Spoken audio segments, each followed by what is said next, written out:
The classroom falls silent, every head turning toward him as Jason steps in. The air is thick with tension, his heart pounding in his chest. His shoes scrape against the polished floor, and every eye feels like a weight. It's the first day back after the incident, the day everyone knows, the day his world changed forever. He keeps his head down, shuffling past the rows of students who avoid his gaze. Some snicker behind their hands, others just stare, like predators eyeing their prey. The whispers begin almost immediately, the low, mocking murmurs echo in his mind like an incessant drumbeat. Think he's still gonna cry about it. Yeah, bet he's still upset about that joke. Jason's hands tighten into fists at his sides. His breathing picks up, shallow and rapid, but he forces himself to stay calm. He just wants to get to his seat, just wants to sit down and get through the day. But when he passes a desk where the group of bullies sit, one of them, Marcus, leans back in his chair, smirking, still a little sensitive. Jason. Marcus sneers.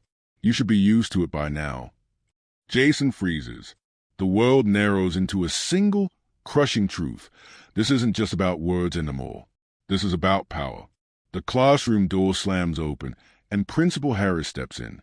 His eyes scan the room, pausing on Jason's face. A small smile tugs at his lips as he steps forward, holding a piece of paper.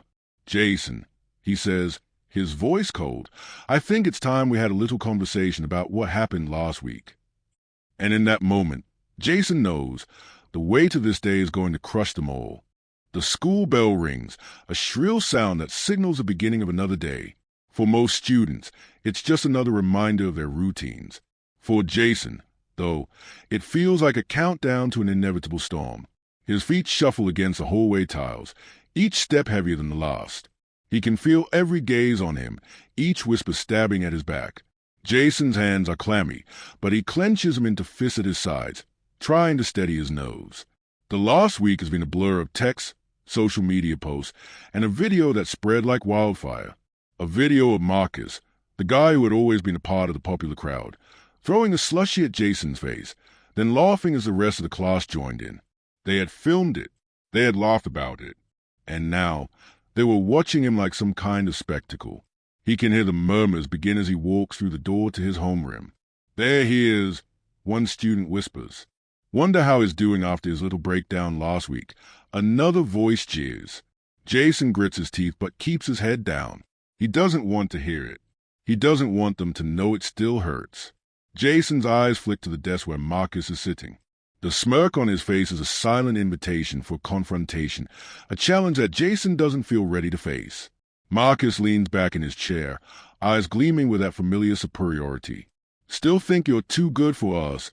Huh, Jason. He sneers, loud enough for the entire class to hear. You must be so embarrassed. You looked like a baby last week. The words sting, but Jason doesn't flinch. Instead, he keeps his gaze fixed ahead, pretending he doesn't care. He walks toward his desk, but it feels like the whole room is closing in on him. The murmurs grow louder, and a sickening silence fills the space between him and the teacher at the front. He sits down slowly, his heart pounding in his chest, trying to ignore the way the other students watch him like he's an exhibit. Suddenly, the door swings open with a jarring thud, and Principal Harris strides in, his polished shoes clicking sharply against the floor.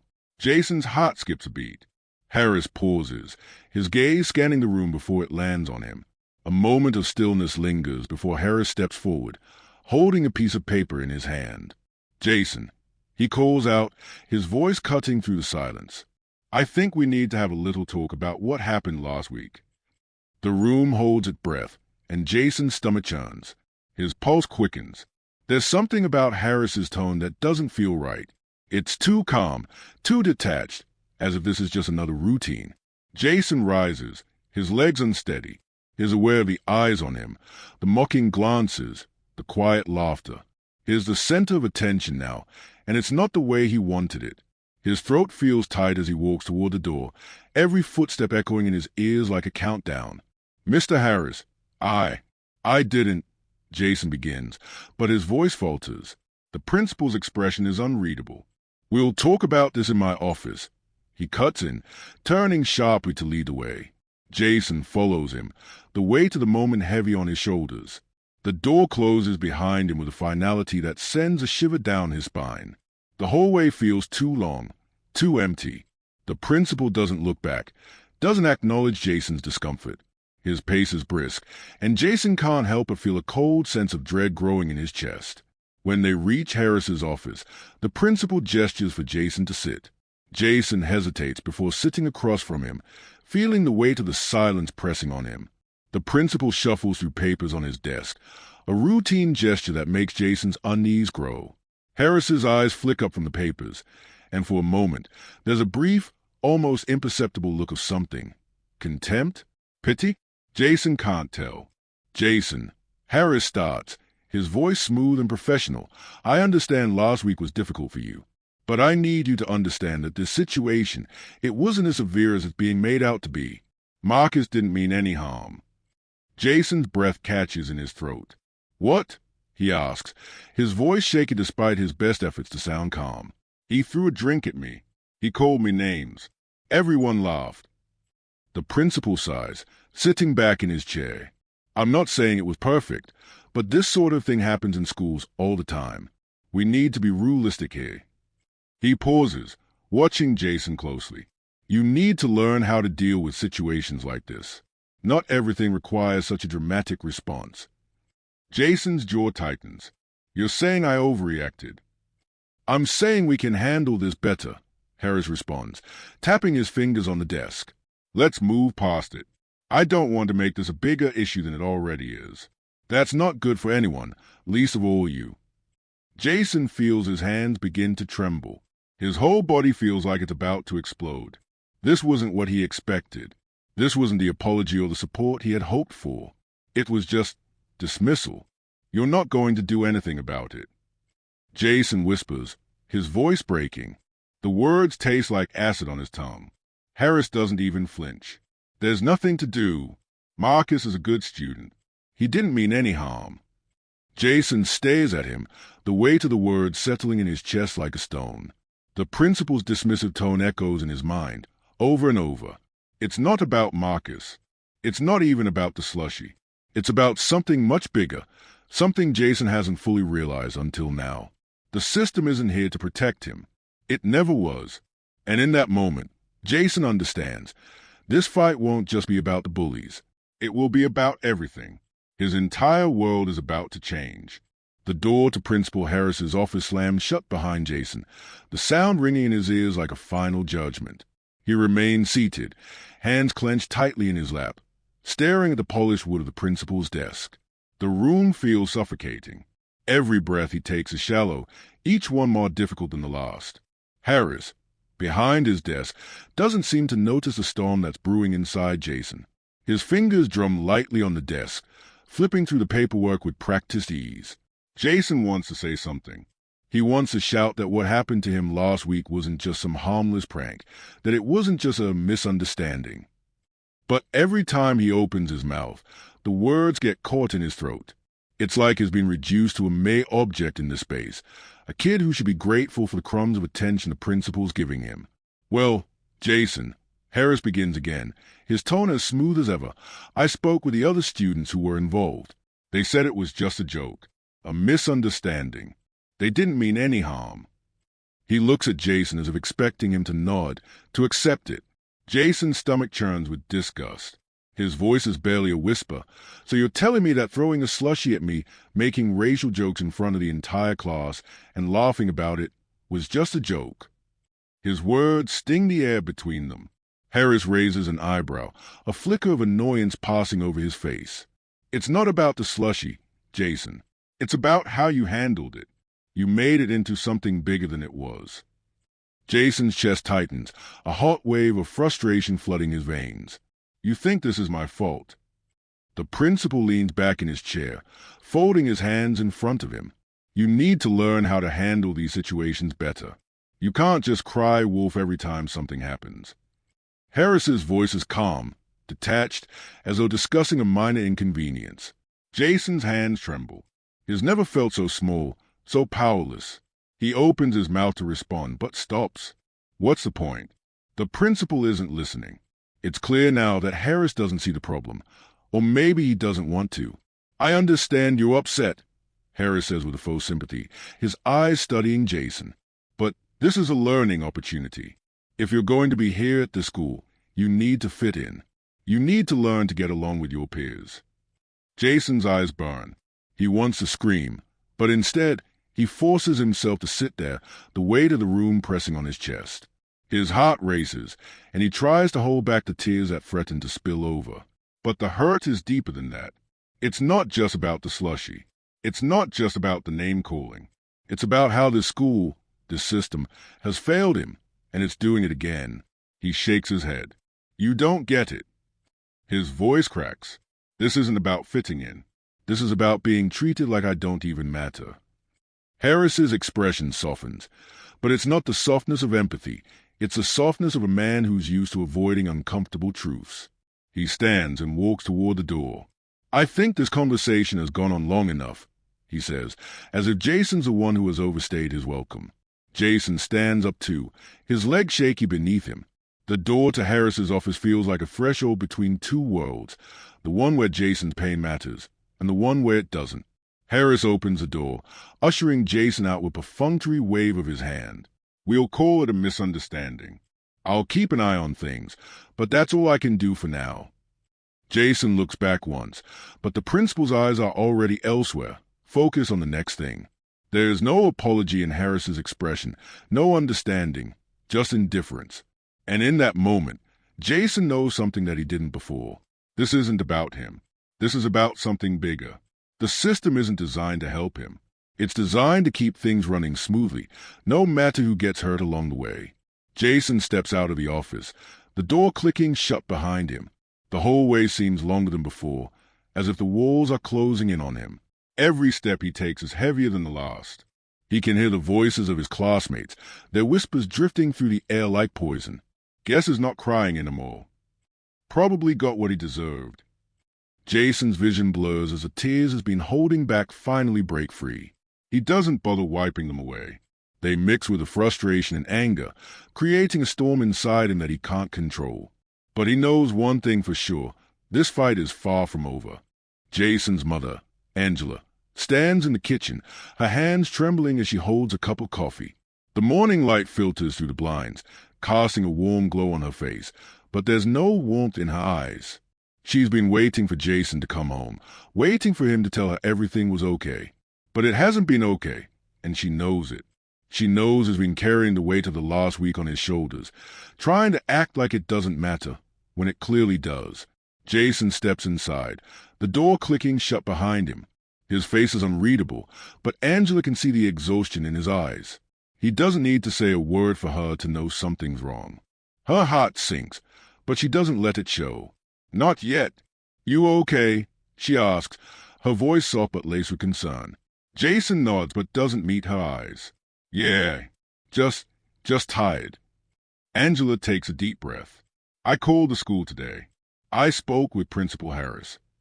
Her voice is calm, but her words hang heavy in the air. Jason doesn't respond. He just stands there, staring at the floor. I told him that this isn't just about a prank, Angela continues, her voice steady, and that I expect action. He promised me they'll investigate. Jason's head snaps up, his eyes filled with frustration. Investigate? Mom, they don't care. It's just lip service. They're not going to do anything. Angela takes a step forward, her expression hardening. Don't you dare give up on this, Jason. You hear me? We're not backing down. I won't let them sweep this under the rug. Jason rubs his forehead, his fingers digging into his scalp as if he's trying to hold everything together. He can feel the familiar weight of frustration building again. What if it doesn't work? What if they just keep doing this? What if it never stops? Angela pulls him into a tight hug, her hands smoothing the back of his head. It will stop, baby. We just need to keep fighting. I promise you, we won't let them win. Jason clings to her for a moment, the warmth of her embrace grounding him, but even in her arms, he feels the tremors of anger still swirling inside him. They've been here before, in moments just like this one. They fought, they resisted, but every time, it feels like the world around them is pushing back harder. How much longer could they keep fighting without breaking? The phone rings, breaking the silence. Angela pulls away reluctantly and answers it with a quick hello. Jason watches as her expression shifts, her face hardening. The conversation is brief, and when she hangs up, there's a look of deep disappointment in her eyes. "It was the school board," Angela says, her voice tight. "They want to meet with us tomorrow to discuss the situation. They are scheduling a formal meeting, but..." She stops herself, visibly frustrated. "But they've already made it clear they're not going to do anything drastic." Jason's blood runs cold. "They are just going to talk about it," he says bitterly. "Nothing's going to change." Angela nods, but there's a fire in her eyes now. They think they can just placate us with words. But they're wrong. That night, after dinner, Jason retreats to his room. The weight of the world is pressing in on him. He lies on his bed, staring up at the ceiling, trying to push the thoughts away. But they keep coming. The bullying, the principal's dismissal, the meeting tomorrow, it's all a blur of frustration, anger, and helplessness. But there's something else, something Jason hasn't been able to fully admit yet. He's scared. Scared that his voice won't matter. Scared that no one will believe him. Scared that this will never stop. His phone buzzes on the nightstand. It's a text from his friend, Marcus's best friend, Jake. He hesitates before opening it. What does Jake want now? After everything that happened last week, he's the last person Jason wants to hear from. But curiosity wins, and he taps the message open. "Hey, man, I know things have been bad, but..." Marcus wants to apologize. He's been thinking about it, and he feels bad. He wants to talk. "Can you meet him tomorrow? He's at the park after school." Jason stares at the text for a long time. He feels a sharp stab of disbelief in his chest. An apology from Marcus? After everything? It doesn't feel real. It feels like another attempt to downplay what happened, to smooth things over with words that don't mean anything. Jason stares at the message, his mind a whirlwind of confusion. Could this be real? Could Marcus really feel bad? Or is it just another way to make him look weak, to get him to forgive, to let it go?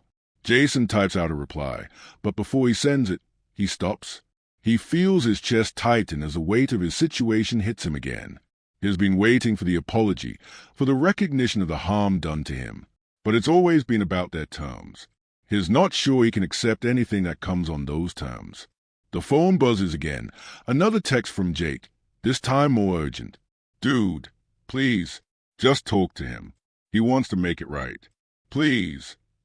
Jason puts his phone down, his hands trembling. He wants to believe that things could be different. But deep down, he knows that real change isn't coming from them. It's not going to come from a half-hearted apology or a school that doesn't even care. The change has to come from him. He can't wait for anyone else to make it happen. Jason can feel the weight of the day dragging on as he walks through the school hallways. Each step feels like it takes longer than the last, as if the universe is trying to slow him down. It's only second period, but the day already feels like a lifetime. The whispers, the stays, the judgment, it's all so overwhelming. He tries to ignore it. He tries to pretend it's not happening, to block out the cool comments that echo in his mind. But it's impossible. They won't stop. It's like every corner he turns, he's walking straight into another confrontation. And this time, it's different. This time, it's worse. Jason stops at his locker, trying to gather himself. The cool metal of the door offers a brief moment of relief, but it's fleeting. He can feel someone approaching, their footsteps heavy and deliberate. He doesn't have to turn around to know who it is. Marcus. "Hey, loser." Marcus's voice cuts through the air, laced with that same familiar venom. "Thought you were gonna hide today. Thought you'd learned your lesson." Jason turns, his body stiffening. He forces himself to look Marcus in the eye, but it's like staring at a brick wall. Marcus's friends are standing nearby, watching, their eyes gleaming with anticipation. It's a show, and they're all waiting for Jason to crumble. "Shut up, Marcus." Jason spits, his voice hoarse, though he's trying as hard as to sound strong. He won't give him the satisfaction of seeing him broken. Marcus laughs, loud and obnoxious, like it's the funniest thing he's ever heard. "Oh, I'm sorry. Did I offend you? I didn't realize you were so sensitive. Guess you can't take a joke." Jason's blood boils, but is trying to hold back the anger that's rising in his chest. He's been holding it in for so long, but it's starting to crack him open. This isn't just a joke. This is everything, every comment, every slur, every moment they made him feel like he doesn't belong. And it's all building, the pressure in his chest, the sting in his gut. You think this is funny. Jason's voice is low, but it shakes with the weight of everything he's been holding back. You think it's funny to make me feel like I'm less than you? You think it's funny to humiliate me? Marcus's smirk fades for a split second, but then it returns, sharper than ever. Oh, I get it now. You're all emotional because of your little video. You really think people care about you, don't you? Jason's fists clench at his sides. His heart is hammering, his vision blurring with the heat of his anger. You don't get it, Marcus, he growls. You don't get what this is like. You don't get how it feels to be treated like bait, to be made the punchline for your amusement. The words come out of him, raw and unfiltered, and for a moment he feels a flicker of relief. But it's quickly overshadowed by the realization that Marcus isn't listening. He's never listened. They are just words to him, nothing more than noise. Marcus steps closer, leaning in with that same smug expression. You're a joke, Jason. You'll always be a joke. And just like that, something inside Jason snaps. It happens in an instant, one moment. He's standing there, holding it together, and the next, his anger erupts. Before he even knows what he's doing, his hand shoots out, and he shoves Marcus hard, sending him stumbling back into one of his friends. The whole way goes silent. For a brief, breathless moment, Jason's heart stops. He can't believe what he's done. He didn't mean to push that hard, but the rage was so overwhelming. The adrenaline surges through him, and he realizes that the entire school is watching.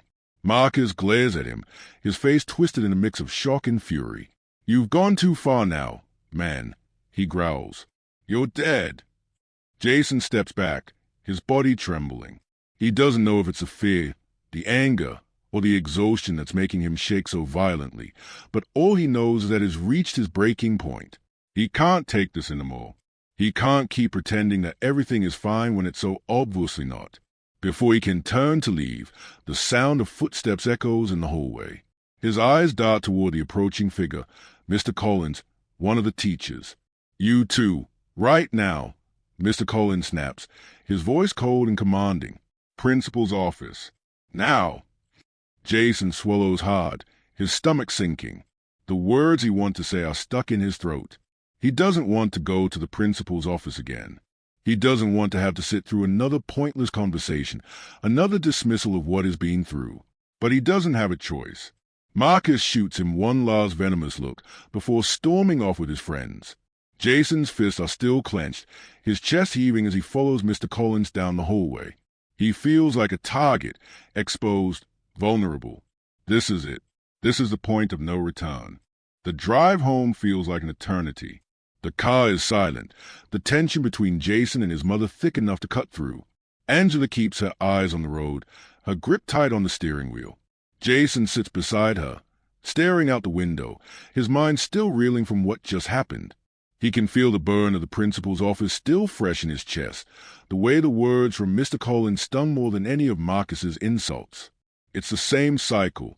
When will it end? Angela's heart aches as she glances at her son, who's barely said a word since they left the school. She wants to say something, to comfort him, but the words are stuck in her throat. She feels the weight of the injustice, the crushing reality that they've been fighting this battle for so long, only to be met with empty promises and meaningless apologies. She knows her son is angry. She knows he feels like no one is listening. But what hurts more than anything is a realization that, in this system, maybe no one ever will.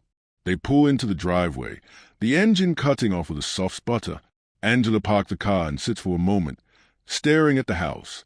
It should feel like home, a safe place, but right now it feels like a battlefield.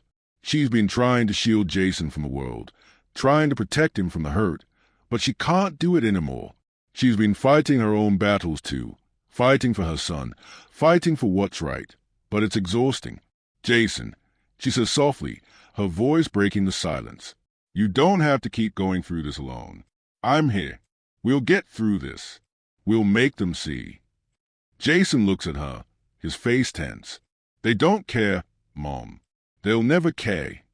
His voice cracks, but the anger is still there, simmering beneath the surface. They just want me to shut up and let it go. They don't want to hear me. They don't want to hear the truth. Angela closes her eyes for a moment, collecting herself. The truth has never been so clear. She knows it's not just a school. It's a whole system. The way it dismisses, the way it ignores, the way it refuses to acknowledge the weight of what her son is going through. And it breaks her heart. She turns to Jason, her eyes filled with fire. I won't let them get away with this, she says, her voice firm. We're not backing down. I'm going to the school board tomorrow. I'm going to demand they do something real. This isn't just about you. This is about every kid like you who's being ignored, dismissed, and humiliated. We're going to make them listen. Jason feels the anger in his chest begin to crack. He wants to believe her. He wants to feel like they have a chance. But all he can see is the system grinding them down, making them feel small, like their voices don't matter. I don't know if it's going to work, Mom, Jason says quietly, his voice a mixture of frustration and exhaustion. What if they just brush us off again? What if they just say sorry and move on? What if nothing ever changes? Angela reaches over and places a hand on his shoulder, squeezing it gently. I know you're scared, baby. I am too. But we can't give up. We won't give up. We're going to keep fighting. We're going to make them see you. Make them see what they've done. Jason looks at her, the tears threatening to spill over once again. It's like a dam inside him, holding back the grief, the anger, the fear. He's been holding it in for so long, trying to be strong, trying to protect his mother from the weight of it all. But it's too much. It's all too much. I don't know if I can keep fighting, Mom, Jason whispers, his voice breaking. I don't know if I can do this anymore. Angela pulls him into a tight hug, her arms wrapping around him like a shield. She doesn't know the answers. She doesn't know how much more they can take. But what she does know is that they will face this together, no matter what. I know, baby, she says softly, her voice filled with love and resolve. I know, but we don't have a choice. We can't let them win. Not like this.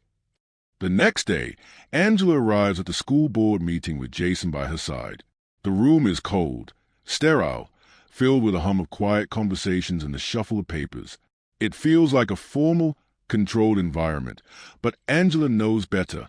This is where decisions are made about people like her son, people who are dismissed, ignored, and treated like they don't matter. The board members are seated at a long table, their eyes scanning the room disinterestedly.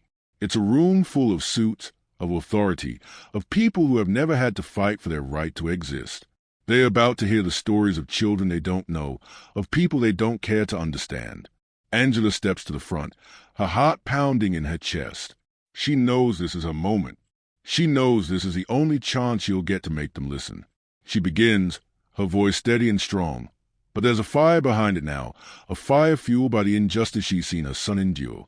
I'm here today because my son, Jason, was humiliated at this school. He was bullied, harassed, and belittled, and the school did nothing to protect him. The system failed him. And I won't let that happen to another child. Not ever again.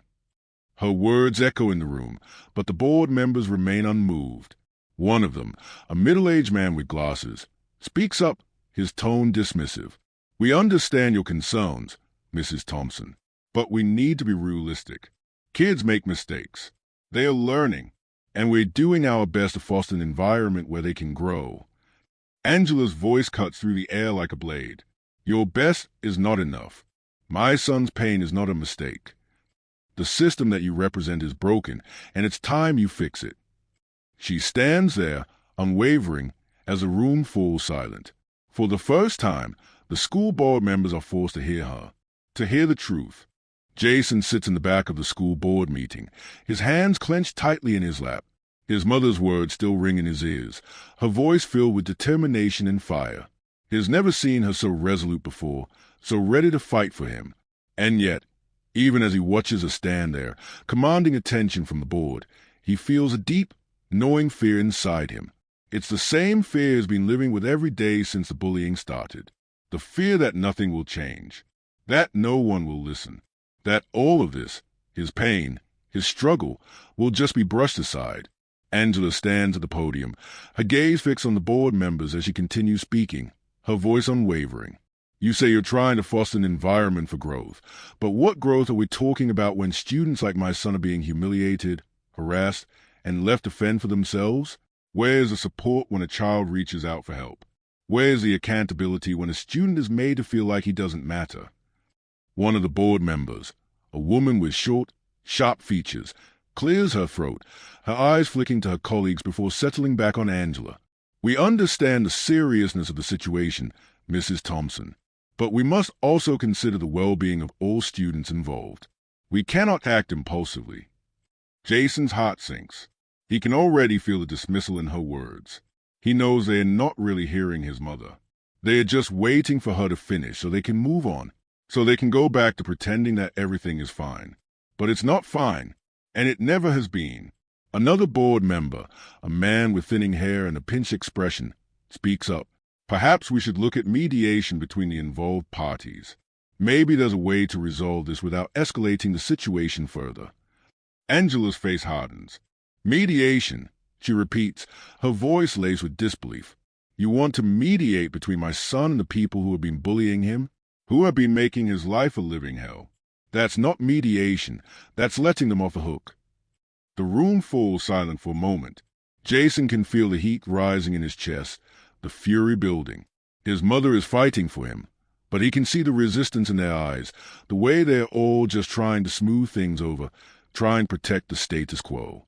They don't care about him. They don't care about his suffering. They care about keeping their jobs, keeping the system intact. The board members exchange glances, their expressions unreadable.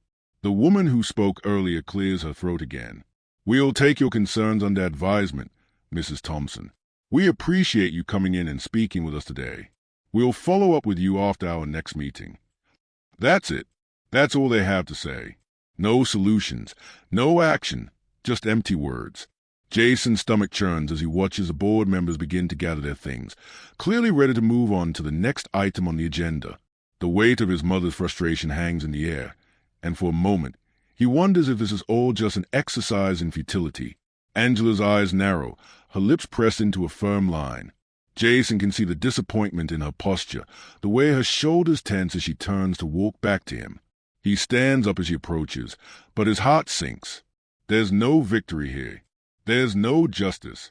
We'll talk about this more when we get home, Angela says softly, her voice edged with frustration. I won't let them get away with this, Jason.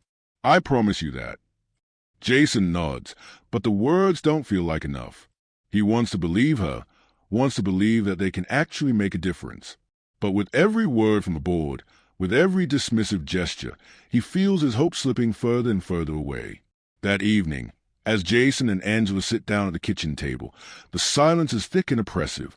Jason can hear the faint hum of the refrigerator in the background, the rhythmic ticking of the clock on the wall. It's as though time itself is mocking him, reminding him of the endless cycle of nothingness he's being caught in. I don't know what else to do, Mom, Jason says quietly, his voice barely above a whisper. They don't care. They'll just keep brushing us off. They don't care about us. They just care about the way things look. Angela looks at him, her face softening. She reaches across the table and takes his hand in hers. I care, she says firmly. I care, and you matter. Don't you ever forget that. You're not invisible, Jason. No matter how they try to make you feel, you're not.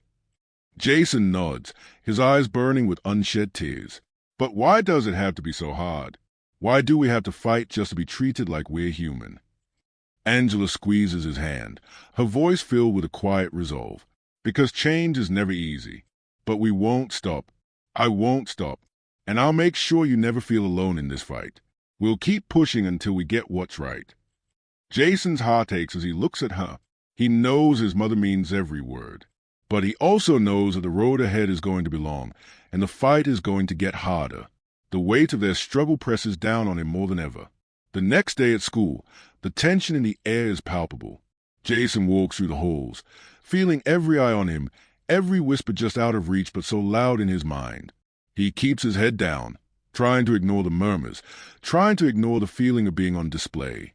But then, just as he turns a corner, he spots Marcus. The sight of him triggers something inside Jason, an instinct, a reflex. His heart begins to race. But this time, there's no fear. This time, there's something different. Marcus approaches him, a mocking smile on his face. "Well, if it isn't the crybaby. How's the little talk with Mommy going, huh?" Jason stands taller, his shoulders squared. For the first time, he doesn't feel small. He doesn't feel like the target. His words come out steady, controlled. "You're not going to get away with this, Marcus. Not anymore." Marcus's smirk falters for a second, and Jason realizes something that he hadn't before. He doesn't have to wait for the world to change. He can change the way he sees it. And that starts now. Jason can feel his pulse thrumming in his ears as he stands in front of Marcus, every ounce of fear replaced by a cold, steady determination. The school halls feel different today, charged with an energy he can't quite place, but it's there, humming beneath the surface, pulling him towards something bigger. Something he doesn't have control over yet, but something he's willing to face head-on. Marcus stares at him, his face twisted in confusion for a brief moment. Jason has never been this bold, never stood his ground like this. He's always been the quiet kid, the one who stayed out of the way, who let the insults slide. But today, he's had enough. "Don't talk to me like that, Jason." Marcus sneers, a familiar edge to his voice. "You really think you're going to get away with it? You think I'm scared of you?" Jason shakes his head, his voice low and steady.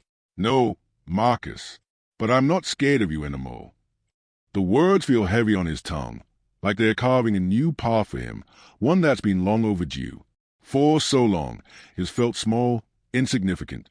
But now, there's a shift. Something inside him cracks wide open, like the pressure has finally found a way out. Marcus narrows his eyes, his mouth curling into a smirk. He leans in closer, his breath hot on Jason's face. "You'll regret this. You don't know what you're getting yourself into." Jason doesn't flinch. He doesn't back away. Instead, he holds Marcus's gaze, letting the truth of his words settle in. "I'm done being afraid of people like you. You're just a bully, hiding behind the system that lets you get away with it. But that's changing." The moment hangs in the air like a fragile thread, each second stretching longer than the last. Marcus opens his mouth to respond, but before he can, Jason pulls out his phone. He's had enough.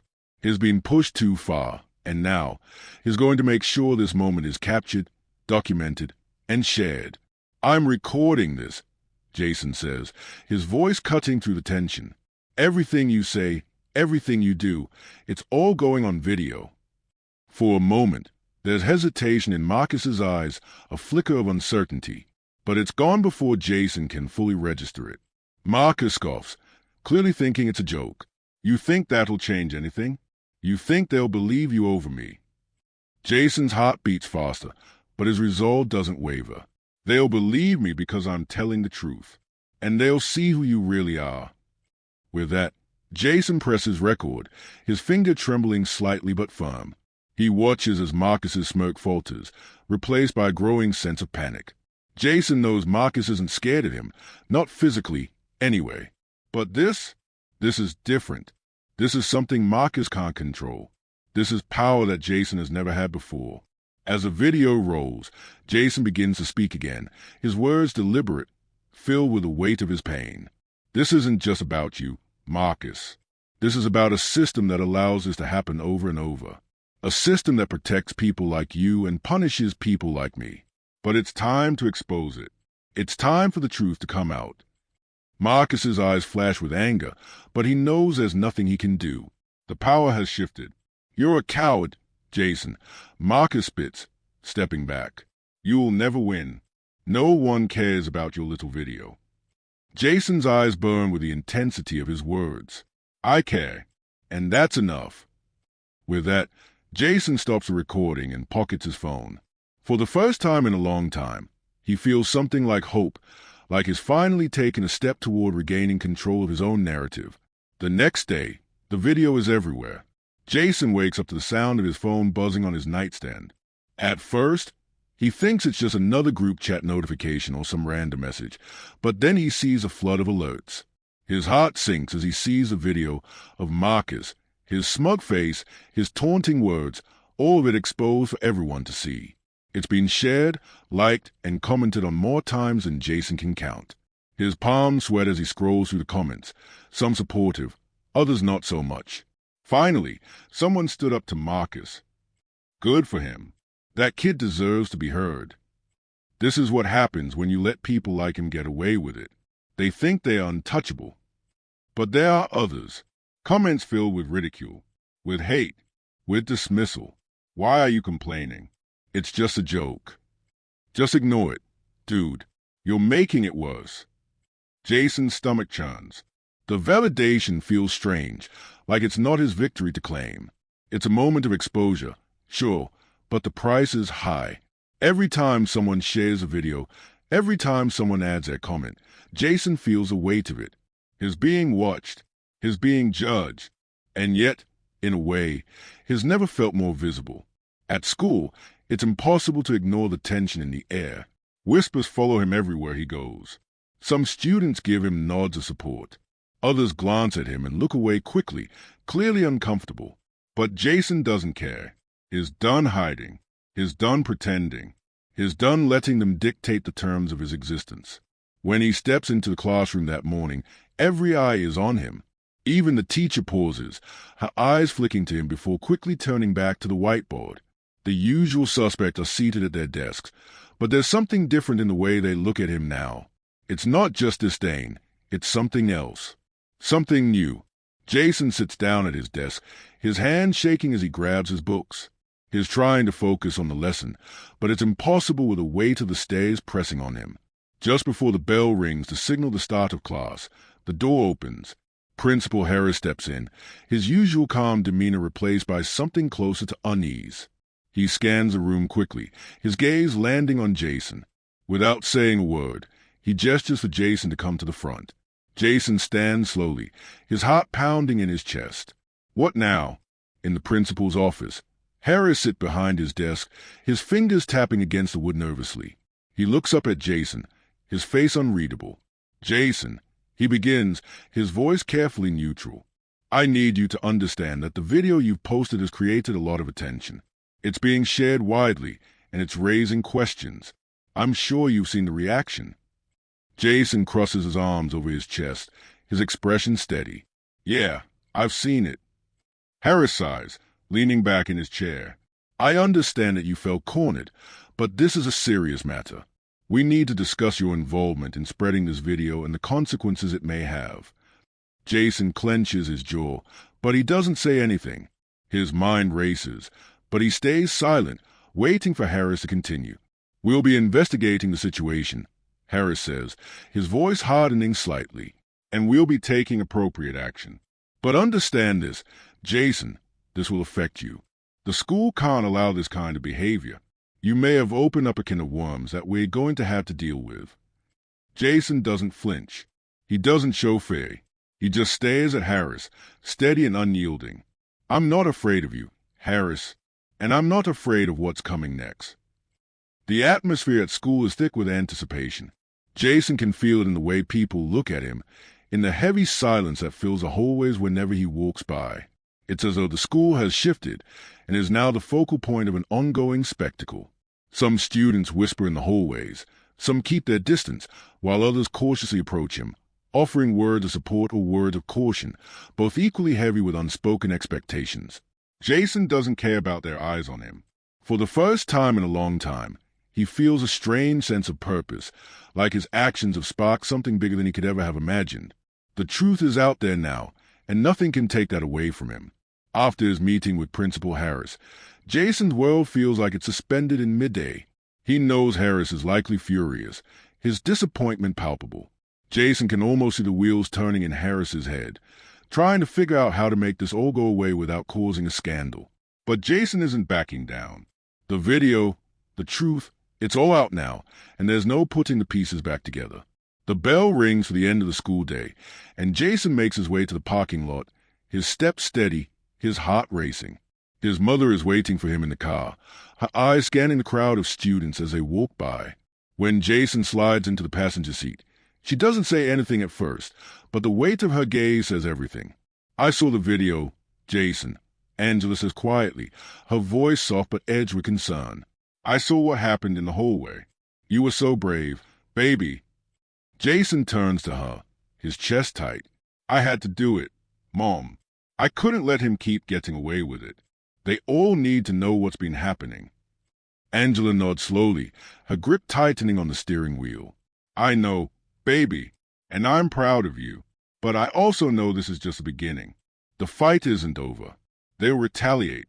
You've exposed something they can't ignore, and now they'll have to make a decision about what happens next." As they pull out of the parking lot, Jason feels the weight of her words settle in. He's done something monumental, but at what cost? He can already sense the fallout, and it's not just going to be Marcus or the school. This could change everything for him. The next morning, Jason walks into the school with a feeling of dread in his stomach. The energy in the building has shifted. It's no longer the low hum of tension that Jason has grown used to. It's more like an electric charge, like the air is too thick, too heavy to breathe. As he approaches his first class, he sees a familiar figure of Principal Harris standing by the classroom door. He's alone, his expression serious. The last thing Jason wants to do is face Harris again, but the principal spots him as soon as he walks down the hallway. "Jason, I need to speak with you," Harris calls out, his tone clipped. Jason hesitates for a moment, then walks toward him, his heart pounding in his chest. They step into the empty classroom, and Harris gestures for Jason to sit. Jason takes a seat, trying to steady his breathing. He's not sure what's coming, but he can already guess. "You've caused a disruption, Jason," Harris begins, his voice controlled but unmistakably irritated. "Your actions have forced the school into a position it doesn't want to be in. Your video has gone viral, and it's causing problems for everyone. Students, faculty, the administration. People are talking about it everywhere, and now we have to answer to the school district." Jason crosses his arms, leaning back in his chair. "I didn't do this to cause problems. I did it because it was the right thing to do. Marcus, the bullying, it's been going on for far too long. Someone had to expose it." Harris pinches the bridge of his nose, his frustration palpable. "We've been investigating the incident, Jason, and while I understand your frustration, your approach was reckless." He leans forward, his tone hardening. "This situation is now bigger than just you or Marcus. It's going to have repercussions for all of us, and you need to understand the gravity of that." Jason's eyes flash with anger, but he doesn't back down. "So, what? You're going to punish me for telling the truth?" Harris sighs deeply, sitting back in his chair. "It's not about punishment, Jason. It's about maintaining order. You've upset the delicate balance of things here. And now the district wants to review the situation, which means a full investigation." Jason leans forward, his fist tightening on the desk. "If you're going to punish anyone, it should be Marcus. He's the one who's been bullying me, who's been making my life hell. Not me." Harris looks at him for a long moment, his face hardening. "This isn't just about Marcus, Jason. This is about discipline, about setting an example. If we let things like this spiral out of control, it will affect the reputation of this entire school. We don't want that. The district won't allow it." Jason shakes his head, disbelief creeping in. "So, you care more about the reputation of the school than the actual students who are being hurt?" His voice shakes with the weight of the realization. "That's what this is all about, isn't it? Protecting the school, protecting the system." Harris doesn't respond, but his silence speaks volumes. Jason knows then that nothing will change unless he pushes harder, unless he makes them face the truth, whether they want to or not. "I won't back down," Jason says, his voice resolute. "You're going to have to deal with the truth now, Harris. The whole world is watching." The principal stares at him for a long moment, his jaw clenched. Finally, he sighs. "We'll have to discuss the next steps, Jason. There will be consequences, and you may not like them." Jason stands, his heart hammering in his chest. "I don't care about the consequences," he says, turning to leave. "I'm done being scared. I'm done staying silent. Later that day, Jason sits in the living room with his mother. The news has already spread. The district is launching a full investigation into the bullying, the video, and the school's response. The media is starting to pick up the story, and the entire school is on edge. Jason feels like he's standing on the edge of something huge, something that could change everything. Angela sits beside him, a hand on his shoulder, offering silent support. "I'm proud of you," she says quietly. "You've done something that's bigger than both of us. No matter what happens next, I'm proud of you." Jason swallows, his throat tight. "I don't know if I'm ready for what's coming next." Angela's voice is firm. "We'll face it together. Whatever happens, we'll face it together." Jason nods, feeling a new strength growing within him. The fight isn't over, and is not backing down. Not now. Not ever. The days blur into one long, exhausting march toward the unknown. Jason wakes up to the sound of his phone buzzing next to him on his nightstand, the familiar feeling of dread settling in his stomach as he reaches for it. His heart races as he glances at the screen, an onslaught of messages, alerts, and notifications. It's everywhere. The video has gone viral, and with it, the fury of the school system has exploded into full view. Jason stands in front of his bathroom mirror, staring at his reflection, barely recognizing the person looking back at him. He's seen the headlines: "School Scandal, Principal Responds to Allegations of Racism After Student's Viral Video." He's seen the angry posts, the calls for change, and the arguments over his actions. The world is watching now, and there's no going back. For better or for worse, he's forced his school and his entire town to face what it's been ignoring for far too long. He doesn't know how to feel about it. Part of him is proud. He exposed the truth, made it undeniable. He's opened a door that can't be shut. But the weight of the consequences presses on him, more than any of the hurtful comments or rumors swirling around him. His phone buzzes again, this time with a call from his mother. Angela's voice is steady when she answers. "Jason, we need to talk. The school board is meeting today to make their decision. They are talking about disciplinary actions against you and Marcus. Both of you. They've already discussed the video, and they are not happy." Jason takes a deep breath, his stomach twisting. What does that mean? Are they really going to punish me for doing the right thing? Angela's voice softens, but it's clear she's holding back her own emotions. "I don't know yet, baby, but I'll be there. You're not in this alone. We have to go in and make sure they know that we're not backing down.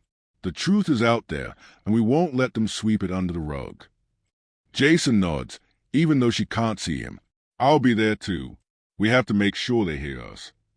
The tension in the school board meeting room is palpable. Jason and his mother walk into the sterile, quiet room, the weight of the situation settling over them like a cloud. The members of the board sit at a long table, their eyes scanning the crowd, their faces unreadable. The only sound are the shuffle of papers, the soft click of pens, and the muted voices of those around them. Jason feels a lump rise in his throat. It's all happening now, the moment that will determine whether everything his mother has fought for, will be worth it. Angela steps forward, her presence commanding the room. Jason stands beside her, his hands clenched at his sides, trying to steady his racing heartbeat. The tension feels suffocating, like they are standing on the edge of a cliff, unsure of what comes next. The board chairperson, a woman with sharp features and a cold, almost mechanical smile, clears her throat and begins a meeting. "We are gathered here today to discuss the recent events at this school, specifically the video posted by Jason Thompson, and the resulting fallout. This includes both the claims of harassment and the actions taken by the administration." She looks directly at Jason. "We've reviewed the footage and heard both sides of the story. We understand that emotions are high. However, we must also maintain order and discipline. There are consequences to these actions. We have to act with fairness." Jason braces himself. He knows what's coming. They've already made their decision. One of the board members, an older man with glasses, speaks up, his voice heavy with authority. The behavior displayed by both Marcus and Jason is unacceptable. The video of the incident clearly shows the intensity of the confrontation, and we cannot ignore the damage it has done to the school's reputation. We are not here to condone violence or allow a situation like this to escalate further. Jason's breath catches. His mother tightens her grip on his arm. She's not going to let them do this. Not without a fight. She steps forward, her voice strong, unwavering. With all due respect, this isn't about reputation. This is about my son's safety, his dignity, and his humanity. He was bullied for months, harassed by students, and ignored by this administration when he asked for help. And when he finally decided to take a stand, he was made to feel like the problem. I will not sit here and allow you to blame him for exposing the truth. The board members exchange uneasy glances, but Angela doesn't back down. She's not going to let them shift the blame. Jason feels a surge of pride swelling in his chest as he watches his mother stand her ground. This fight is bigger than either of them, but it's his fight too, and is not going to let them take his power away. The board chairperson clears her throat, her voice wavering slightly under Angela's gaze. We appreciate your passion, Mrs. Thompson. However, the facts remain. Jason's actions have brought unwanted attention to this school, and we are considering appropriate consequences. Jason takes a deep breath and steps forward, his voice loud and clear. I don't care about the attention or the reputation of this school. I care about what's right. I care about making sure that no one else has to go through what I went through. And if exposing the truth costs me something, then I'm willing to pay it. But I'm not going to let you sweep this under the rug. Not again. His words hang in the air, a challenge, a declaration of war against the system that has allowed this to continue for so long. The room falls silent, and for the first time, Jason feels like he has their attention. The board chairperson looks at him, her face unreadable.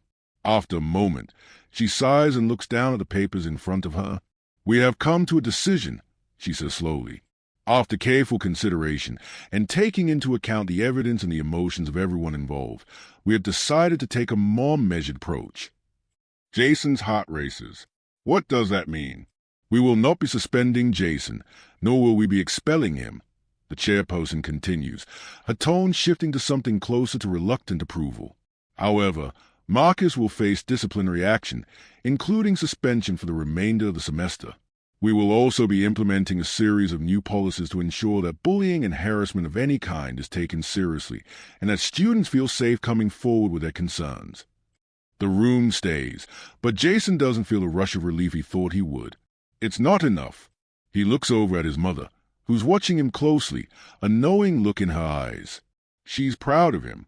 She knows this is just one battle in a much larger war. The chairperson finishes. We will be scheduling a follow-up meeting to discuss the implementation of these policies, and we will also be offering counseling for all students involved. Jason nods, his heart pounding. It's not a perfect victory, but it's something. They've heard him. They've seen the truth. And for the first time, Jason feels like his voice matters. The following days pass in a blur.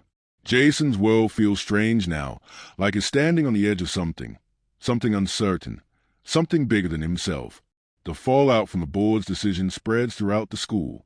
Marcus has been suspended. The administration has promised to implement new anti-bullying policies, and the media is still buzzing about the viral video. But despite the progress, the victory feels bittersweet.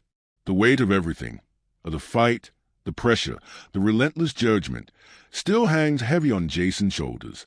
His classmates look at him differently now, some with newfound respect, some with barely concealed disdain. Some, like Marcus, avoid him altogether. It's as if the very act of standing up for himself has altered the delicate balance of power at the school. And in a way, it has. Jason walks through the hallways with his head held high, but it's a different kind of high. It's the high of someone who's been broken open and rebuilt, the high of someone who's realized that the fight for his dignity is never over, even if it's won a battle. He has been called to the principal's office more times in the last week than he ever has in his life, but it's been for reasons that have surprised him. Not punishment, not reprimands, but talks about what's next, about the policies they are putting in place, about how the school is trying to change, trying to make things right. And yet, every time Jason hears a word change or policy, his stomach turns. He's seen how these words are used to placate people. He's seen how easy it is for people to say the right things and then do nothing. But this time, he's determined to hold them to their word. After school one afternoon, Jason meets his mother in the kitchen, the smell of dinner filling the air. Angela is chopping vegetables, her face lit by the soft glow of the overhead light. She looks up when Jason walks in, a small smile tugging at the corners of her lips. "How was school today?" she asks, her voice steady, but Jason can hear the concern in it. She's always asking, always checking on him, always making sure he's okay. But he knows that sometimes, even when she asks, she doesn't know how to help him carry the weight of what's still lingering. Jason shrugs as he sinks into one of the kitchen chairs. Same as usual. Some people are talking. Some people are still avoiding me. He hesitates, then adds, "But it's different now. I don't feel like I'm hiding anymore. I don't feel like I'm invisible." Angela places a knife down and walks over to him, wrapping her arms around him in a tight hug. Jason stiffens for a moment, but then relaxes, letting the warmth of her embrace wash over him. The world may still be messy, complicated, and unfair, but in this moment, he feels a little less alone. "You've done something incredible, Jason," she says softly. "You've changed everything, and you've done it for people who couldn't fight for themselves, for the ones who've been silenced for so long. You may not see it yet, but the impact you've had, it's going to ripple out. It's going to matter." Jason pulls back slightly, looking at his mother with a mix of doubt and resolve. "I don't feel like it's enough. It's just one step. It's just a small thing, and there's still so much left to fix." Angela smiles, brushing a hand through his hair. "Change doesn't happen all at once, baby. You've started something. It's just the beginning, and you don't have to do it alone. We're in this together." Jason nods, though a part of him still feels restless, unsure of how to navigate the world that shifted beneath his feet. He's not sure what the next step is, but he knows now that he's ready for whatever comes next. He can't undo the past, but he can keep moving forward, step by step, even when the world feels like it's pushing back. The next week, Jason is called into the principal's office once more. The nerves that used to plague him, those first-time jitters of dread, are gone now. He walks in, his back straight, his mind focused on the fact that the future is something he can shape. He no longer feels like he's a pawn in someone else's game. Principal Harris is waiting for him, his hands folded in front of him, his expression unreadable. "Jason," Harris begins, his voice calm, "I wanted to talk to you about the progress we've made as a school since the incident. The district has approved new policies, including mandatory diversity and inclusion training for all faculty and staff. We're also starting a peer mentoring program for students who are being bullied." Jason listens, his arms crossed. He's not sure if he believes it all, but is willing to give them a chance. That sounds good, but what's going to happen to the students who were involved in the bullying? What are the consequences for them? Harris's face tightens. "Marcus has been suspended, but we're also offering counseling. As for the others, they'll be subject to further disciplinary action if necessary. But I want you to understand, Jason, that this is a learning process. We're trying to move forward." Jason watches him, his mind racing. He wants to believe Harris. He wants to believe that things will get better, but he's been burned too many times before. "I'll be watching," Jason says quietly. "I'll be watching to make sure this isn't just talk.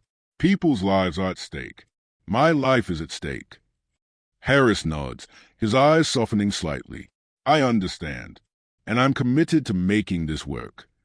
Jason stands, his mind made up. "Then make sure you do. Don't make this just another promise that gets broken."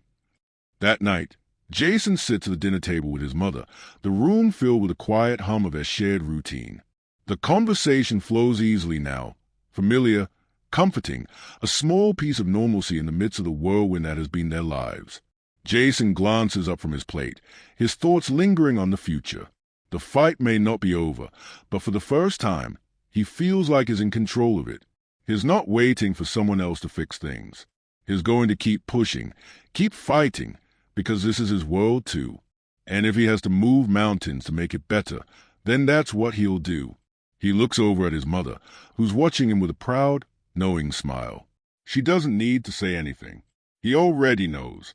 He's ready for the next step. He's ready for whatever comes next. And for the first time, Jason feels like he has a future he can shape. A future that is his own,